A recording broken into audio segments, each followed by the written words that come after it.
হযরত wise করিনী রাহিমাহুল্লাহর যখন 9 বছর বয়স হলো তখন তার পিতা ইন্তেকাল করেন। তাই বিধবা মাকে দেখাশোনার জন্য বাধ্য হয়ে তিনি বাবার কাপড়ের দোকানে ব্যবসার হাল ধরেন। ব্যবসা করে যা উপার্জন করতেন তা দিয়ে মা ছেলের জীবন কোনোরকম ভাবে কেটে যাচ্ছিল। কিন্তু আল্লাহর ইচ্ছা বোঝা বড় কঠিন। একদিন ভোরবেলা তিনি দোকানে গিয়ে দেখলেন দোকানের সমস্ত মালামাল কারা যেন চুরি করে নিয়েছে। খবর শুনে তার মাও দোকানে আসলেন। তার মা দোকানের অবস্থা দেখে বললেন, বাবা ওয়াইস, এখন আমাদের কি হবে? এবার কি করে আমাদের দিন চলবে? তখন বালক ওয়াইস তার মাকে অভয় দিয়ে বললেন, আম্মা জান, আল্লাহ তাআলা যা করেন ভালোর জন্যই করেন। অতঃপর বালক ওয়াইস করিনী রাহিমাহুল্লাহ এক প্রতিবেশীর ভেড়া চড়ানোর কাজে নিযুক্ত হলেন। প্রতিদিন তিনি ভেড়ার পাল নিয়ে মাঠে যেতেন এবং ভেড়া চড়াতেন, আর ক্লান্ত হলে গাছের ছায়ে বসে আরাম করতেন। একদিন বালক ওয়াইস করিনী রাহিমাহুল্লাহ ভেড়ার পাল মাঠের মধ্যে ছেড়ে দিয়ে কাছের একটি জঙ্গলে প্রবেশ করলেন। গভীর জঙ্গলের ভেতর দিয়ে তিনি হাঁটছিলেন। যেতে যেতে হঠাৎ দেখতে পেলেন একজন দরবেশ সেখানে ধ্যানে মগ্ন আছেন। তিনি দরবেশের কাছে গিয়ে দাঁড়ালেন। হঠাৎ দরবেশের ধ্যান ভেঙে গেল। তখন দরবেশ বালক ওয়াইস করিনী রাহিমাহুল্লাহকে জিজ্ঞেস করলেন, বাবা, তুমি কে? আমার কাছে কি চাও?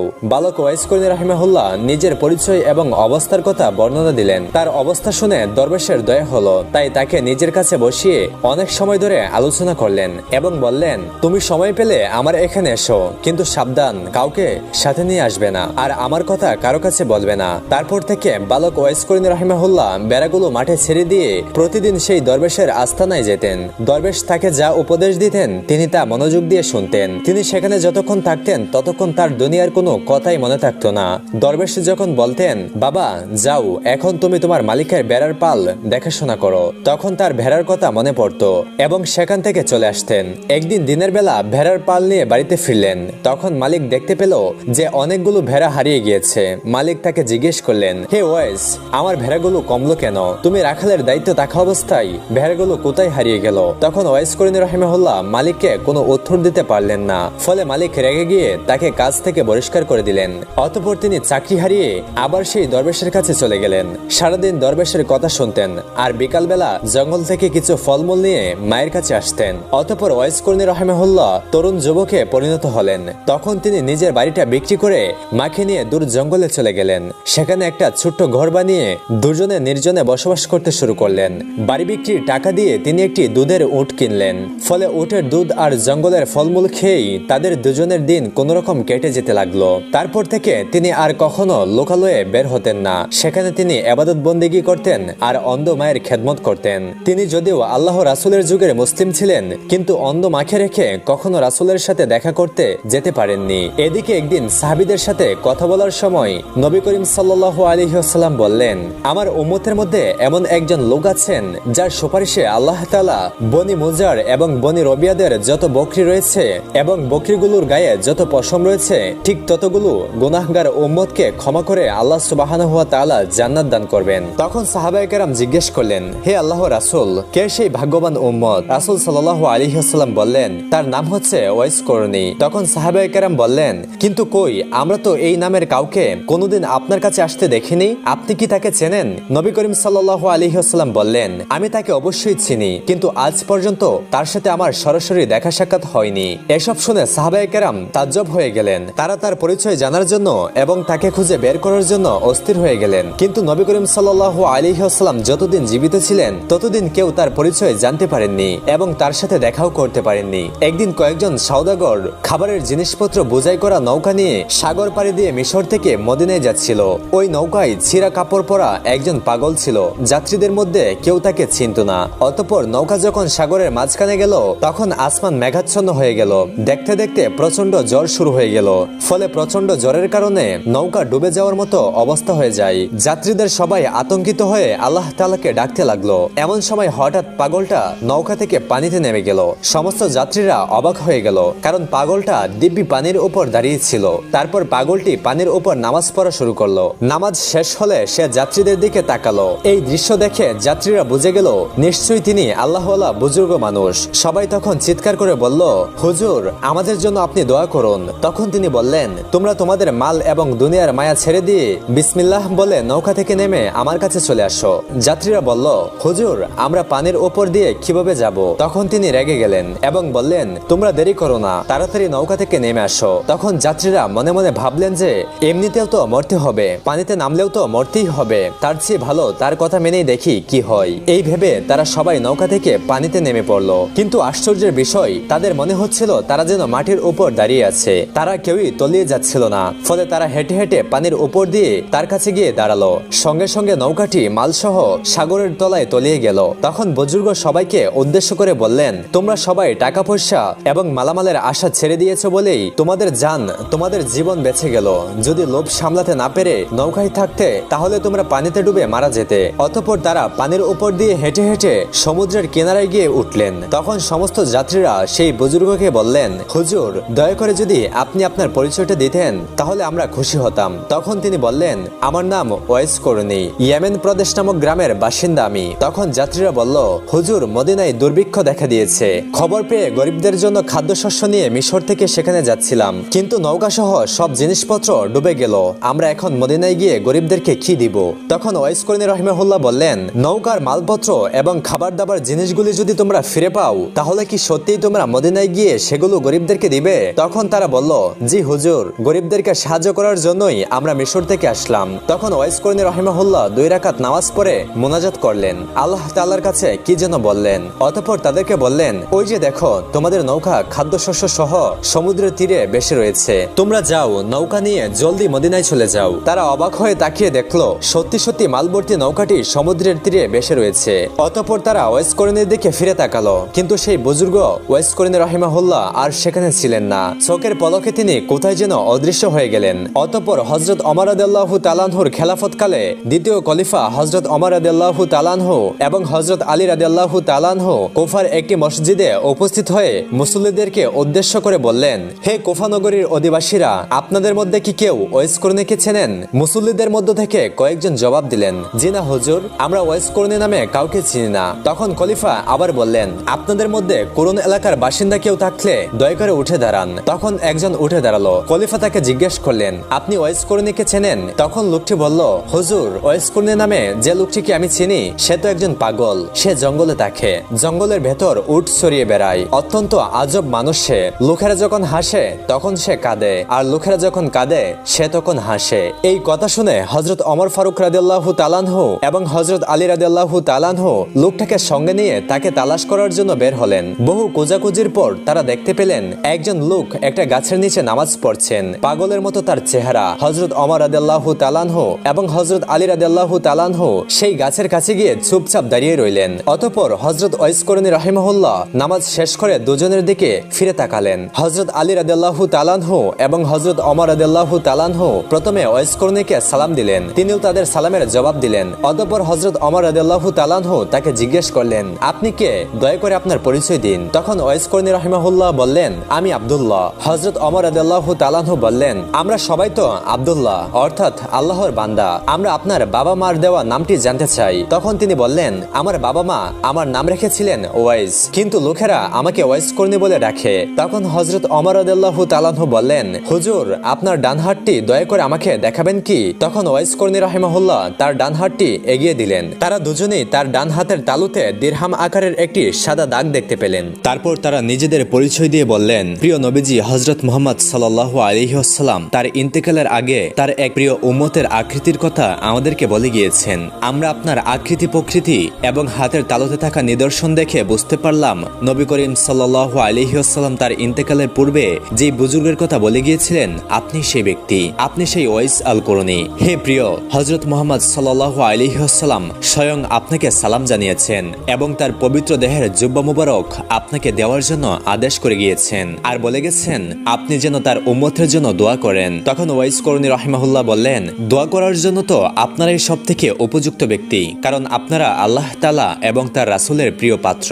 তখন ওমর রাদিয়াল্লাহু তাআলা আনহু বললেন, আমরা তো রাসূল সাল্লাল্লাহু আলাইহি ওয়াসাল্লামের উম্মতের জন্য দোয়া করেই থাকি, তবু আপনি রাসূল সাল্লাল্লাহু আলাইহি ওয়াসাল্লামের অনুরোধ রক্ষা করুন। তখন ওয়াইস করনি রাহিমাহুল্লাহ বললেন, হে খলিফা ওমর, আপনি হয়তো ভুল করছেন, রাসূল সাল্লাল্লাহু আলাইহি ওয়াসাল্লাম হয়তো অন্য কোনো ওয়াইসের কথা বলে গিয়েছেন, কারণ রাসূল সাল্লাল্লাহু আলাইহি ওয়াসাল্লামের সাথে আমার কোনোদিন দেখা হয়নি, এমনকি তার পবিত্র দেহের জুব্বার মর্যাদা রক্ষা করার যোগ্যতাও আমার নেই। তখন ওমর রাদিয়াল্লাহু তাআলা আনহু বললেন, না হুজুর, আমি একটু ভুল করিনি, রাসূল সাল্লাল্লাহু আলাইহি ওয়াসাল্লাম আমাকে যেসব নিদর্শনের কথা বলে গিয়েছিলেন তার প্রত্যেকটি আমি আপনার মধ্যে দেখতে পেয়েছি, সুতরাং আমার মনে এই কথা বলতে বিন্দুমাত্র সন্দেহ নেই যে আপনাকে রাসূল সাল্লাল্লাহু আলাইহি ওয়াসাল্লাম তার পবিত্র দেহের জুব্বাটি প্রদান করতে বলে গিয়েছেন। তখন ওয়াইস করিনী রাহিমাহুল্লাহ বললেন, বেশ, তাহলে রাসূল সাল্লাল্লাহু আলাইহি ওয়াসাল্লামের পবিত্র দেহের জুব্বা মোবারক আমাকে দিন, আমি এই জুব্বা পরিধান করে তার উম্মতের জন্য দোয়া করি। তখন হযরত ওমর রাদিয়াল্লাহু তাআলা আনহু ওয়াইস করিনী রাহিমাহুল্লাহর হাতে পবিত্র জুব্বা তুলে দিলেন। তিনি জুব্বাটি হাতে নিয়ে সামান্য একটু দূরে গেলেন,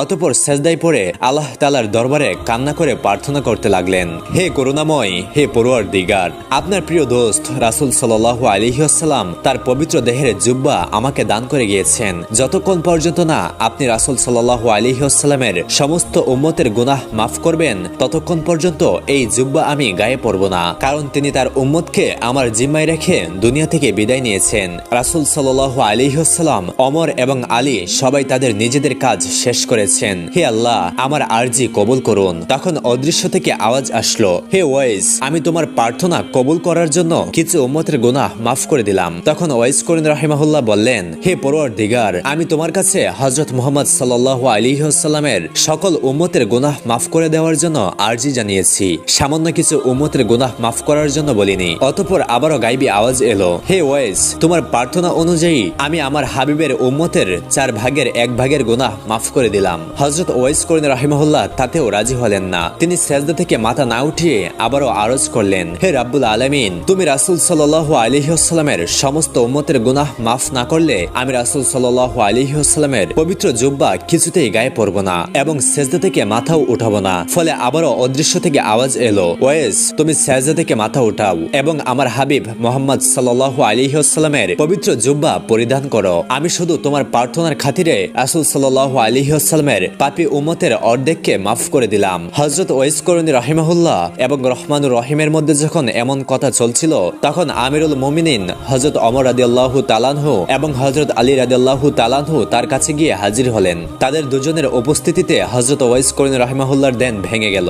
আশেক এবং মাশুকের গোপন সূত্র ছিন্ন হওয়ায় তিনি সেজদা থেকে মাথা উঠিয়ে অত্যন্ত দুঃখের সাথে বললেন, কেন আপনারা এই সময় আমার সামনে এলেন? আপনারা যদি আর কিছুক্ষণ সময় অপেক্ষা করতেন তাহলে আমি হুজুর সাল্লাল্লাহু আলাইহি ওয়াসাল্লামের সমস্ত উম্মতকে মাফ না করা পর্যন্ত সেজদা থেকে মাথা উঠাতাম না। আপনারা আমার সামনে এসে সবকিছু নষ্ট করে দিলেন। তারপর ওয়াইস করিনী রাহিমাহুল্লাহ রাসূল সাল্লাল্লাহু আলাইহি ওয়াসাল্লামের পবিত্র জুব্বা পরিধান করলেন। অতঃপর আবারও আল্লাহ তাআলার দরবারে প্রার্থনা জানালেন, হে পরওয়ারদিগার, হে পরম দয়াময় আল্লাহ, তুমি তোমার পেয়ারা হাবিবের এই পবিত্র জুব্বার বরকতে বনি রবিয়া এবং বনি মুজার গোত্রের মেষপালের পশমের সমান সংখ্যক উম্মতে মুহাম্মাদের গুনাহ মাফ করে দাও। মুনাজাতের পর তিনি হযরত ওমর রাদিয়াল্লাহু তাআলা আনহু এবং হযরত আলী রাদিয়াল্লাহু তাআলা আনহুর দিকে তাকিয়ে বললেন, মেহেরবানি করে মহান আল্লাহ তাআলা বনি রবিয়া এবং বনি মুজার গোত্রের মেষপালের সমস্ত মেষের পশমের সমান সংখ্যক উম্মতে মুহাম্মাদের গুনাহ মাফ করে দিতে রাজি হয়েছেন। অতঃপর হযরত আলী রাদিয়াল্লাহু তাআলা আনহু ওয়াইস করিনী রাহিমাহুল্লাহকে বললেন, হুজুর,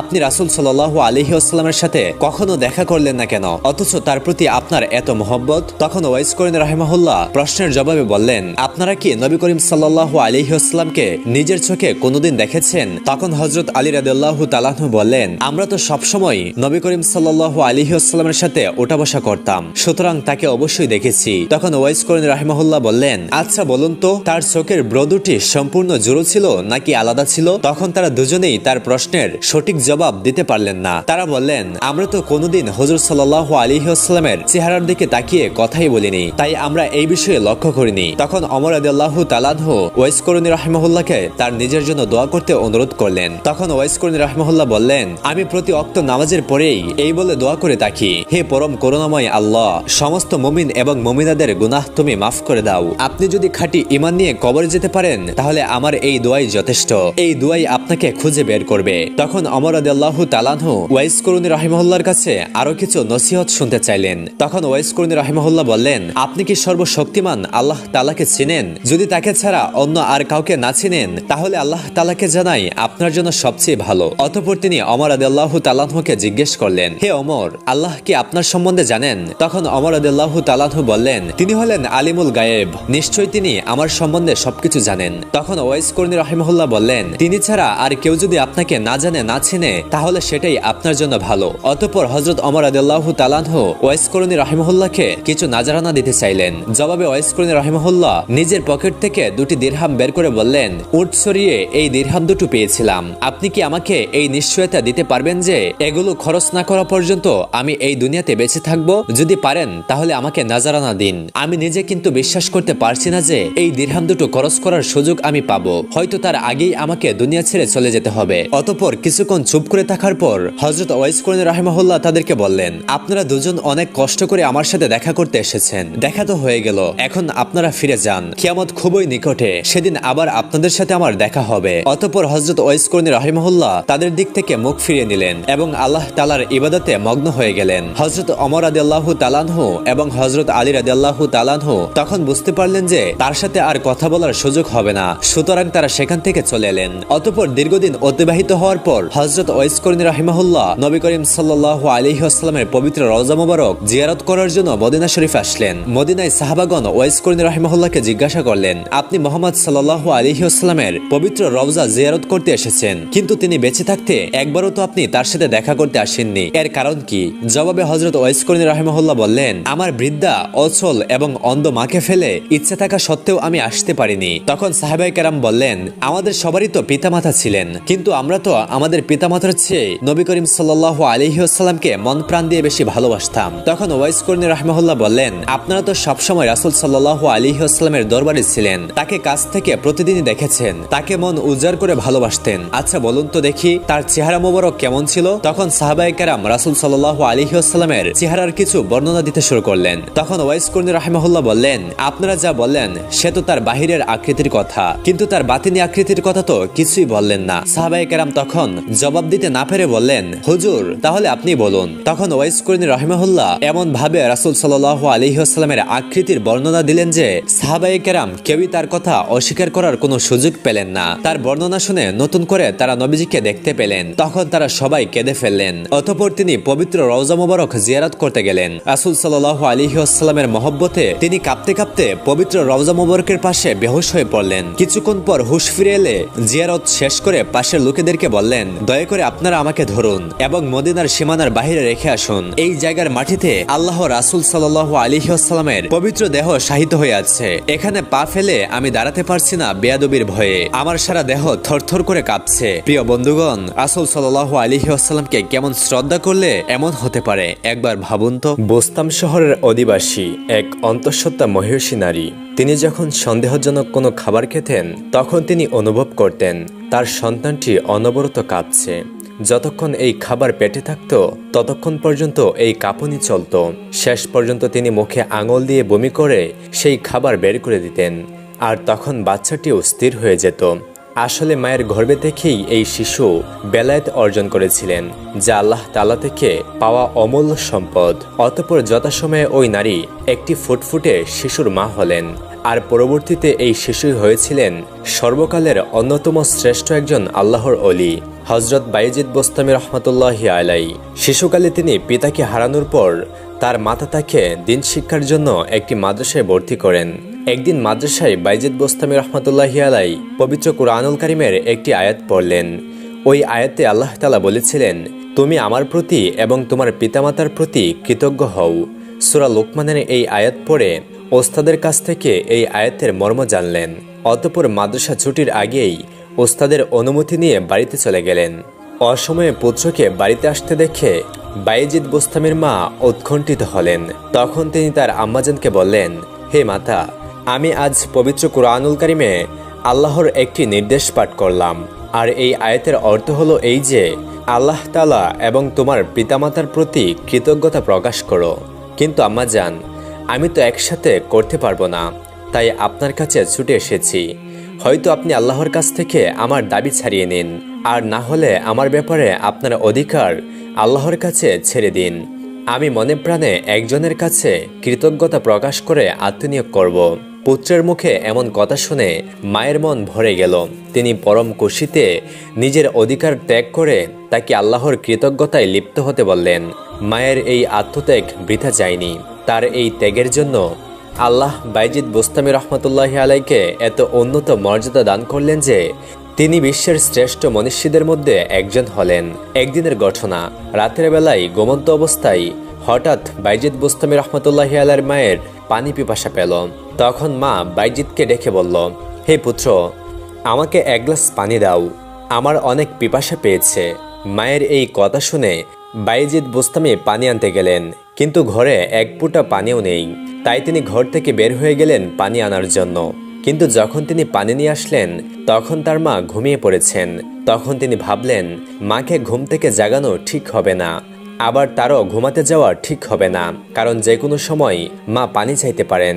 এইসব চিন্তা করে তিনি পানি নিয়ে মায়ের পাশে সারা রাত দাঁড়িয়ে রইলেন। শীতের কনকনে রাত, হিমেল বাতাস আর ঠান্ডা, তার হাত পা অবশ হয়ে যাওয়ার উপক্রম হলো আর দুচোখ বেয়ে নামছে প্রচন্ড ঘুম।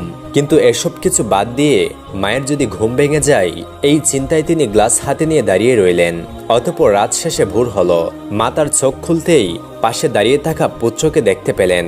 তখন তিনি বললেন, হে বৎস, সারা রাত ধরে তুমি এত কষ্ট কেন করলে? পানির গ্লাস এখানে রেখে চলে গেলেই তো হতো। মায়ের কথা শুনে বাইজিদ বুস্তামি রহমতুল্লাহি আলাইহি বললেন, হে আম্মাজান, আপনার পিপাসার কথা মনে রেখে আমি আর ঘুমাতে যেতে পারিনি, সারা রাত ধরে দাঁড়িয়ে আছি। পুত্রের এমন কাজ দেখে মায়ের চোখে পানি চলে আসলো। অতঃপর তিনি আল্লাহর কাছে দোয়া করলেন, হে আল্লাহ, আমার পুত্রকে আপনি আপনার বন্ধুদের নেতা বানিয়ে দিন। মায়ের এই দোয়া আল্লাহ কবুল করলেন। অতঃপর যা হওয়ার তাই হলো। একবার মায়ের কাছ থেকে বিদায় নিয়ে বাইজিদ বুস্তামি রহমতুল্লাহি আলাইহি সিরিয়ায় যাত্রা শুরু করলেন। সেখানে গিয়ে এক নির্জন অরণ্যে পৌঁছে একটানা 3 বছর আল্লাহর ধ্যানে মগ্ন থাকলেন। অতঃপর 113 জন সাধক পুরুষের সাথে দেখা করে তাদের দৃষ্টি ও দোয়া লাভ করেন। আর এদের মধ্যে অন্যতম ছিলেন হযরত জাফর সাদেক রহমতুল্লাহি আলাইহি। একদিন হযরত জাফর সাদিক রহমতুল্লাহি আলাইহি বলেন, হে বাইজিদ বুস্তামি, থাক থেকে একটি বই নিয়ে আসো। কিন্তু এখানে সমস্যা হলো বইটি কোন তাকে আছে তা তিনি জানতেন না। অতঃপর তিনি এই বিষয়ে জাফর সাদেক রহমতুল্লাহি আলাইহিকে জিজ্ঞাসা করলেন। জাফর সাদিক রহমতুল্লাহি আলাইহি বললেন, তুমি কতদিন ধরে এখানে রয়েছো, অথচ কোন তাকে বই আছে তা তুমি জানো না? তখন বাইজিদ বুস্তামি রহমতুল্লাহি আলাইহি বললেন, আপনার সামনে মাথা উঁচু করে এদিকে ওদিকে তাকানোর তো কোনো প্রয়োজন হয়নি, আর কোনো কিছু দেখার জন্য আমি এই দরবারে আসিনি।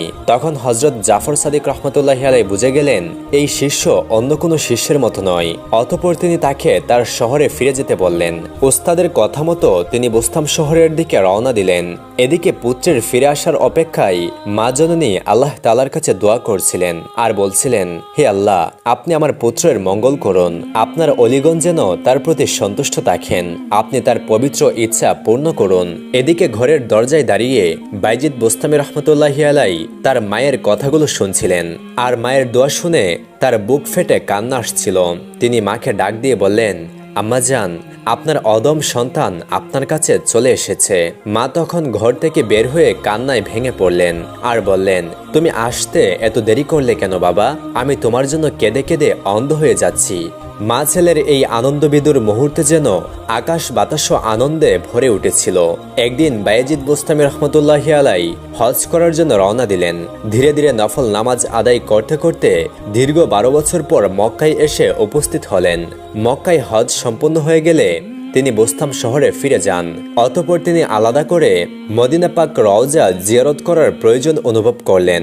কেননা তখন তার মনে হলো মক্কায় হজের উদ্দেশ্যে উপস্থিত হয়ে ওই সঙ্গে নবী করিম সাল্লাল্লাহু আলাইহি ওয়াসাল্লামের রওজা ভূমি জিয়ারত করা তার রওজার জন্য অমর্যাদাকর, তাই সেখানে যাওয়া উচিত। যাই হোক, তিনি মদিনায় যাবেন এই কথা শুনে তার সহযাত্রী হওয়ার জন্য অনেক লোক হয়, কিন্তু তিনি এত লোককে তার সাথে নিয়ে যাওয়ার ব্যাপারে আগ্রহী ছিলেন না। কিন্তু তাদেরকে রেখে যাওয়া সম্ভব হলো না। তাই তিনি নিরুপায় হয়ে দলবল নিয়ে মদিনায় যাওয়ার জন্য রওনা দিলেন। একদিন ফজরের নামাজ আদায় করে তিনি তার সঙ্গীদের উদ্দেশ্যে বললেন, আমি তোমাদের প্রভু, তোমরা আমার সামনে উপাসনা করছো না কেন? বাইজিদ বুস্তামির এই কথাই সে লোকজন অবাক হয়ে গেল। তারা তখন ভাবল নিশ্চিত তার মাথা খারাপ হয়ে গেছে। তাই তারা নিজ থেকেই তার কাছ থেকে চলে গেল।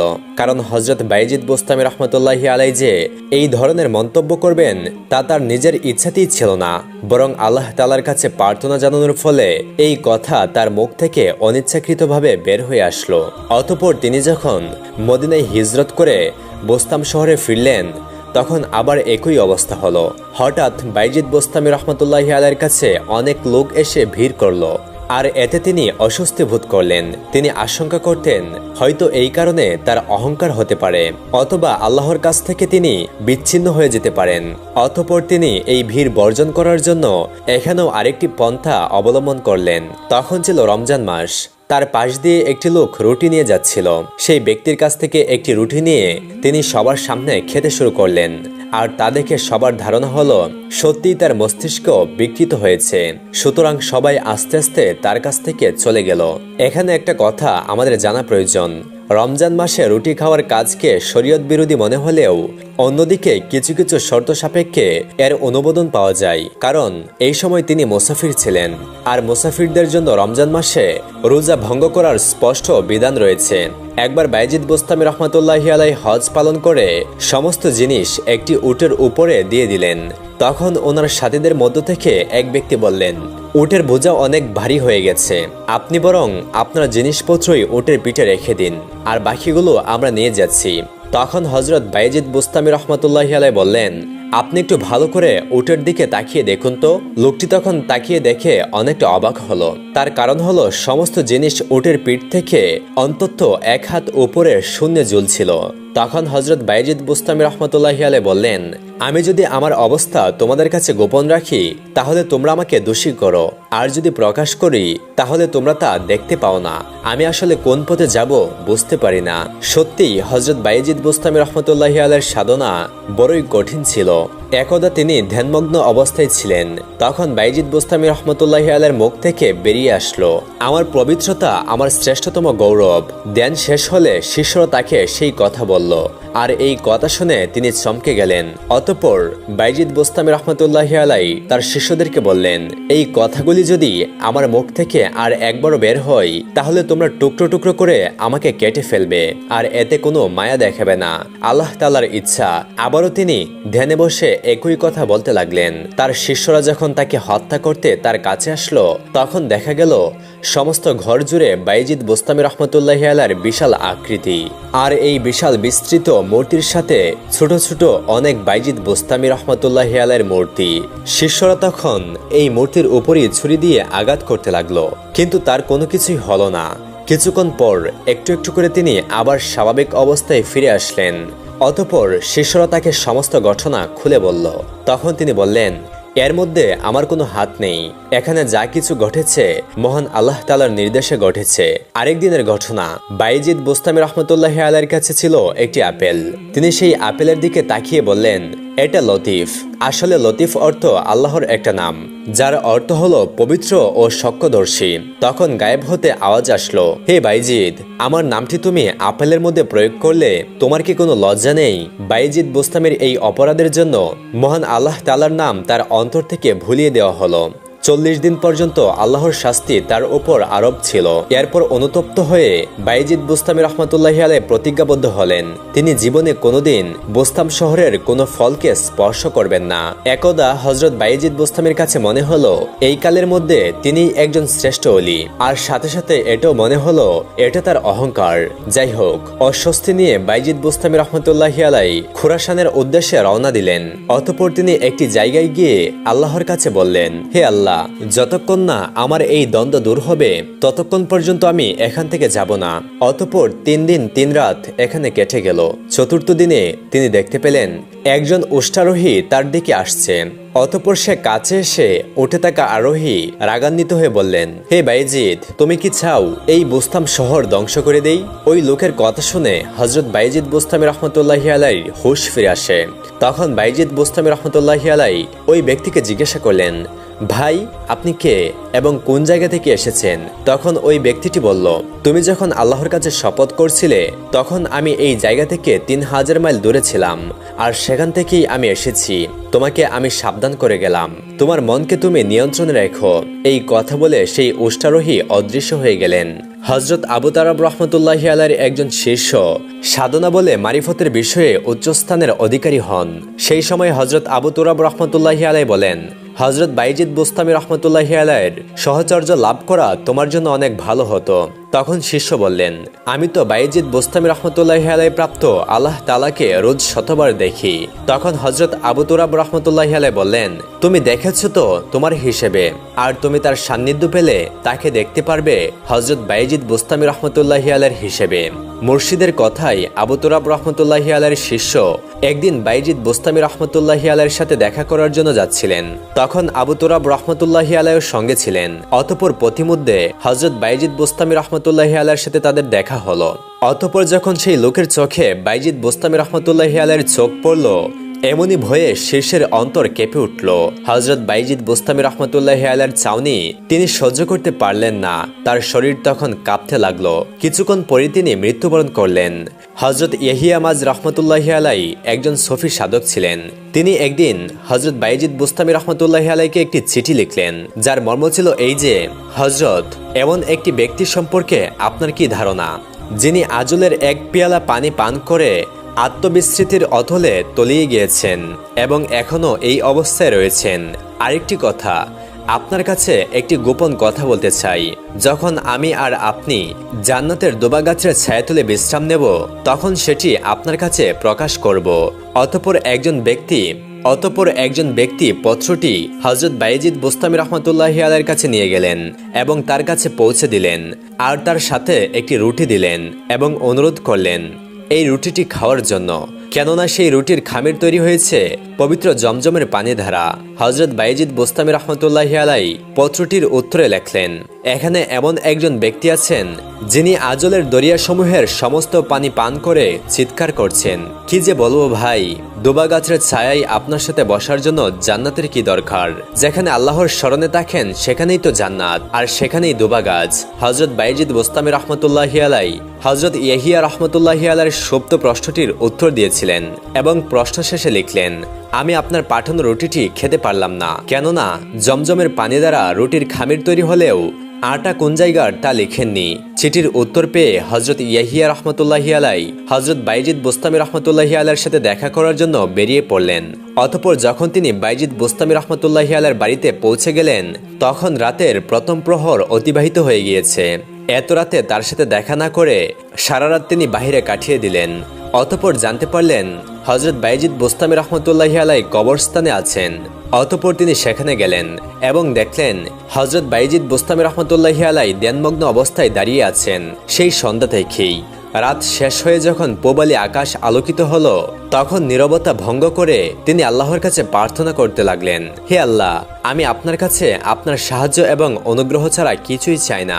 হযরত ইয়াহিয়া মাজ রহমতুল্লাহি আলাইহি মনে করলেন তার ধ্যান ভঙ্গ হয়েছে, তাই তিনি সামনে এগিয়ে হযরত বাইজিদ বোস্তামি রহমতুল্লাহি আলাইহিকে সালাম দিলেন এবং রাতের তাকা অবস্থা সম্পর্কে জানতে চাইলেন। সেই সময় বাইজিদ বোস্তামি রহমতুল্লাহি আলাইহি বললেন, আল্লাহ তাআলা আজ রাতে আমাকে 20টি মাকাম চিনিয়ে দিলেন, কিন্তু আমি বললাম, হে আল্লাহ, আমার এসবের কোনো প্রয়োজন নেই, কেননা সেগুলো শুধু পর্দা বা আবরণ বিশেষ। হযরত ইয়াহিয়া রহমতুল্লাহি আলাইহি তখন বললেন, আল্লাহ যখন নিজে থেকে দিতে চাইলেন, তখন আপনি মারিফতের প্রার্থনা কেন করলেন না? হযরত বাইজিদ বোস্তামি রহমতুল্লাহি আলাইহি বললেন, আমার মারিফতের কি প্রয়োজন? একমাত্র আল্লাহ ছাড়া আমার আর কোনো কিছুরই প্রয়োজন নেই। তখন হযরত ইয়াহিয়া মাজ রহমতুল্লাহি আলাইহি হযরত বাইজিদ বোস্তামি রহমতুল্লাহি আলাইহির কাছে কিছু উপদেশ চাইলেন। তখন তিনি বললেন, যদি আল্লাহ পাক আপনাকে হযরত আদম আলাইহিস সালামের মতো দানশীলতা, হযরত জিবরাইল আলাইহিস সালামের মতো পবিত্রতা, হযরত ইব্রাহিম আলাইহিস সালামের মতো বন্ধুত্ব, হযরত মুসা আলাইহিস সালামের মতো প্রেম আলোরক্তি, হযরত ঈসা আলাইহিস সালামের মতো বিশুদ্ধতা এবং শেষ নবী হযরত মুহাম্মদ সাল্লাল্লাহু আলাইহি ওয়াসাল্লামের মতো ভালোবাসা দান করেন, তবুও আপনি শুধু আল্লাহকে কামনা করবেন, অন্য কিছুর উপর মনোযোগ দেবেন না, কেননা সবকিছুই উদ্দেশ্য পূরণের অন্তরায় হয়ে দাঁড়ায়। একদিন একটি পথ দিয়ে হযরত বাইজিদ বোস্তামি রহমতুল্লাহি আলাইহি যাচ্ছিলেন, আর তার সঙ্গে ছিল শিষ্যদের একটি দল। হঠাৎ তাদের সামনে এসে পড়ল একটি কুকুর। হযরত বাইজিদ বোস্তামি রহমতুল্লাহি আলাইহি ও তার শিষ্যরা একপাশে সরে গেলেন এবং কুকুরটিও চলে গেল। হযরত বাইজিদ বোস্তামি রহমতুল্লাহি আলাইহিকে শিষ্যরা বলল, মানুষ হলো সৃষ্টির সেরা জীব, আর কুকুর হলো নিকৃষ্ট, তা জানা সত্ত্বেও আপনি রাস্তা কেন ছেড়ে দিলেন? হযরত বাইজিদ বুস্তামি রাহমাতুল্লাহি আলাইহি তাদেরকে বললেন, সেই কুকুরটি আমাকে জিজ্ঞাসা করেছিল, হে বাইজিদ বুস্তামি, আজ আমাকে কুকুর আর আপনাকে শ্রেষ্ঠ অলি হিসেবে কেন নির্দিষ্ট করা হলো? আমার কি অপরাধ ছিল আর আপনার কি পূর্ণ ছিল যার ফলে এমনটা হলো? এই প্রশ্নটি করায় সৌজন্য প্রকাশ্যে আমি পথ ছেড়ে দিয়েছি। আরেকদিন আরেকটি কুকুর হযরত বাইজিদ বুস্তামি রাহমাতুল্লাহি আলাইহির পাশ দিয়ে এগিয়ে গেলে তিনি তার কাপড় সরিয়ে নিলেন। তখন সেই কুকুরটি বলল, হে আল্লাহর অলি, আপনি আমার সাথে এরকমটা কেন করলেন? আমার শরীর শুকনো হলে তো নাপাক হয় না, আর যদি ভেজা হয় তাহলে আমার ছোঁয়া লাগলে পানি দিয়ে ধুয়ে আপনি পাক হয়ে নিতে পারতেন, কিন্তু আপনি যা করলেন তা অহংকার ছাড়া কিছুই নয়। আর এই অহংকারের অপবিত্রতা 7 সমুদ্রের পানি দিয়ে ধুয়ে নিলেও তা কখনো পরিবর্তন হবে না। বাইজিদ বুস্তামি রাহমাতুল্লাহি আলাইহি বললেন, তা তুমি একদম ঠিক কথাই বলেছ।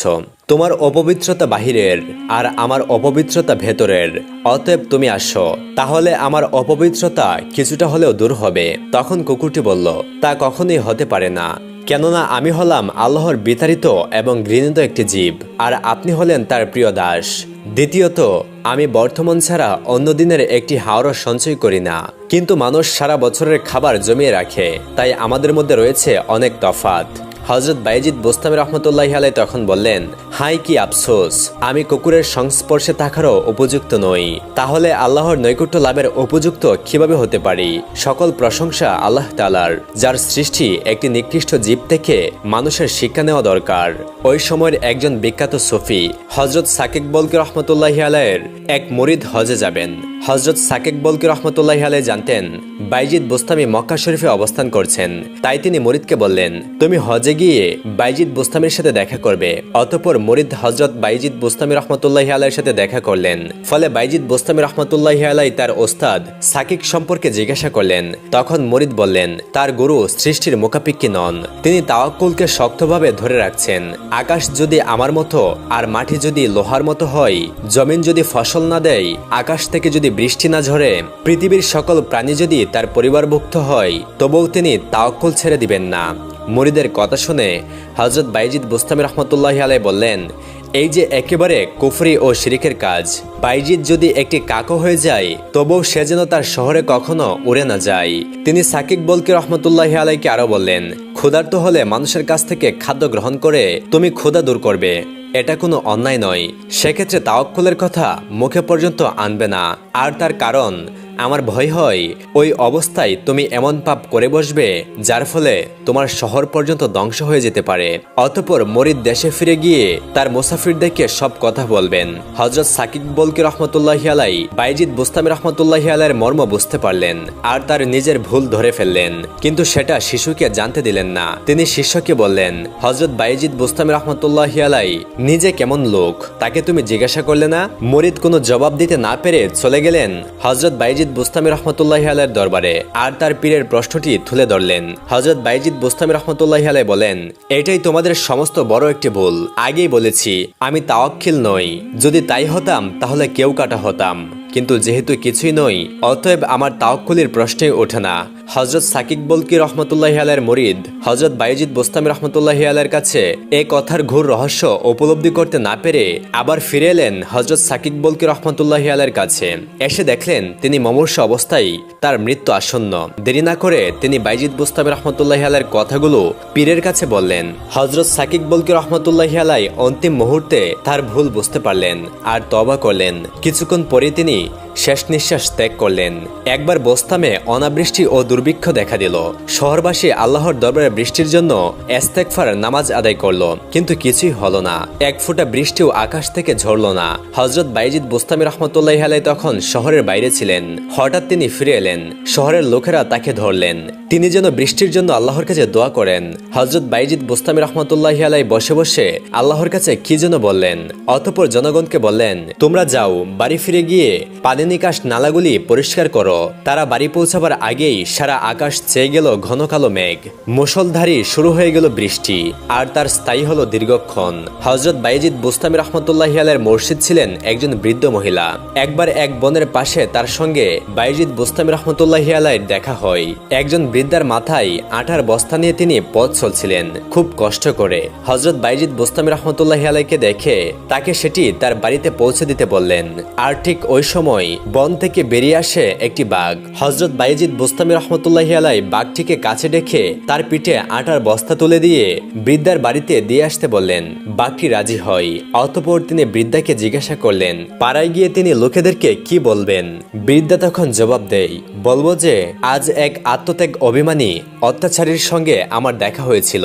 বৃদ্ধার এই কথা শুনে বাইজিদ বুস্তামি রাহমাতুল্লাহি আলাইহি বলেন, সে কি, আমি আবার আত্ম অভিমানী হলাম কিভাবে? বৃদ্ধা বললেন, বাঘ কখনো বোঝা লয় না, অথচ তুমি তার পিঠে বোঝা চাপিয়ে দিলে। এটা কি বাঘের উপর জুলুম করা হলো না? আর তোমার মনের ইচ্ছা এই, তোমার অলৌকিক শক্তির কথা আমাদের পাড়ায় প্রচারিত হোক, সবাই তোমার প্রশংসা করুক। এটা কি আত্ম অভিমানী নয়? হযরত বাইজিদ বুস্তামি রাহমাতুল্লাহি আলাইহি তার কথা উল্লেখ করে বলতেন, ওই বৃদ্ধাকে আমি আমার শ্রেষ্ঠ মুর্শিদ হিসেবে গণ্য করেছি। হযরত বাইজিদ বুস্তামি রাহমাতুল্লাহি আলাইহি দীর্ঘজীবী ছিলেন। আজীবন মারিফতের গভীর গহীন পথে দৃঢ় সাধনায় লিপ্ত ছিলেন। অবশেষে একদিন প্রিয় মাসুকের সঙ্গে মিলিত হবার জন্য উন্মুখ হয়ে পড়েন। আর মাসুকও তার পরম প্রিয়জনকে নিজের কাছে নেবার জন্য ডাক পাঠালেন। আর সেই ডাকে সাড়া দিয়ে তিনিও তার অগণিত শুভানুধ্যায়ীদের পেছনে ফেলে রেখে 134 হিজরি সনে মাটির পৃথিবী ছেড়ে লাব্বাইক বলে তার কাছে চলে গেলেন। ইন্না লিল্লাহি ওয়া ইন্না ইলাইহি রাজিউন। শোনা যায়, মৃত্যু আসন্ন হলে আল্লাহু আকবার বলে তিনি জিগিরে মগ্ন ছিলেন। একেবারে চরম মুহূর্তে উচ্চারিত হয় এই অন্তর্বাণী, হে আল্লাহ, আজীবন আমি আপনাকে স্মরণ করে এসেছি উদাসীন ভাবে, আর এখন এই শেষ মুহূর্তেও আমি আপনার স্মরণে উদাসীন রয়েছি। আমি চরম কৃতজ্ঞ। আমি জানি না আপনার সাথে মিলিত হবার যোগ্য বলে আমি বিবেচিত হব কিনা। তিনি যখন এই শেষ প্রার্থনা উচ্চারণ করেছিলেন, তখন তার পবিত্র আত্মা ধীরে ধীরে তার পার্থিব দেহ থেকে বিদায় নিচ্ছিল। আল্লাহু আকবার।